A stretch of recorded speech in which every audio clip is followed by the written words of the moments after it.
So, what is the most common message that I hear from the other side? After seeing clients as a medium for medium readings over a decade now, I started to notice a trend. I started to see patterns of messages that I've heard from loved ones who had passed. And so often they would say, "Please just slow down. I'm trying to connect with you." The person sitting next to me, across from me, would be just really wanting to connect with their loved one and wondering why they are unable to, and sometimes wondering why I am able to. And I will say it's a lot easier for me to do this for others, not as easy for me to do it for myself. But what I find interesting is that message, because I know that when someone is in a deep state of grief, the last thing that seems accessible is the ability to slow down. It's really painful. And yet, to take time out and to be still, um, when you've lost someone so important, it's a challenge. And yet, time and again, the message is very clear. That is what they want. And to kind of direct my point to that, I will share a little story of a client that I had. I did a reading once for a woman who unfortunately had lost her son suddenly. He was in his early 30s, very young man. And she was very hesitant to come to me, really unsure about what this process was like. And so what happens when I do medium readings, I can see a silhouette of the person, so I can give physical descriptions. I can hear them talk, and it's not like a voice in my head. It's more of almost in thought form, but the message is very clear. And sometimes the other side can be very persistent with that message too. They'll repeat the phrase over and over until I say it out loud.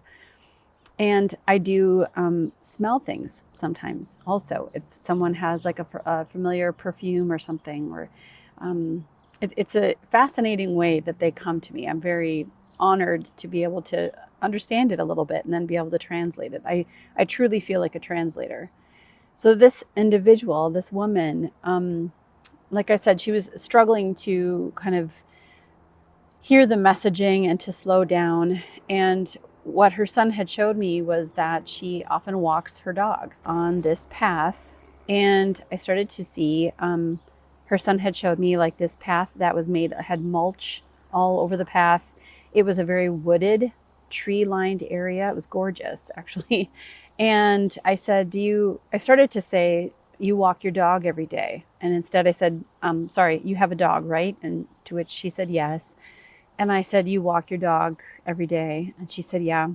And I said, "You walk your dog on a path that's very wooded area, mulch on the path, a quiet little space?" And she said, "No, I walk my dog on a very busy sidewalk. The street is really busy that I walk on."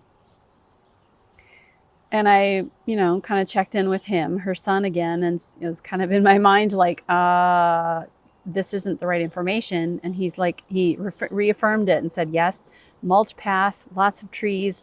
And then he said, "And there's a bench." And so I said, so he's showing me again this mulch path, this very wooded area. And then he says that there's a bench in this wooded area. To which she said, "No." And so I just kind of let it go because I'm thinking, okay, I don't know, this isn't working. And then I went on to, share other information that I was hearing. And then he showed me the path again. And I said, "I'm sorry, but he keeps referring to this path." And as I said it that third time, she said, "Oh my gosh, there is a path that goes off of the sidewalk that I walk on. And it is a mulch path. And it is a wooded area." And she's like, "Oh my God, and there is a bench in there." And I said, "He wants you to sit on that bench. Take the dog in, take a moment to sit and be with him. And he can connect with you that way." So, once we got that solidified and she understood it, to me, that was affirmation of really understanding that sometimes how we see things is one perspective, but the other side sees much wider scope, much wider lens. and how often it is true that they're asking us just to pause, take a breath, take a moment, slow down, and listen. They often comes to us in the signs of birds and butterflies and dragonflies, and those moments where it's just you and nature oftentimes, and a moment to pause and breathe. And time and again, they're encouraging us to do so.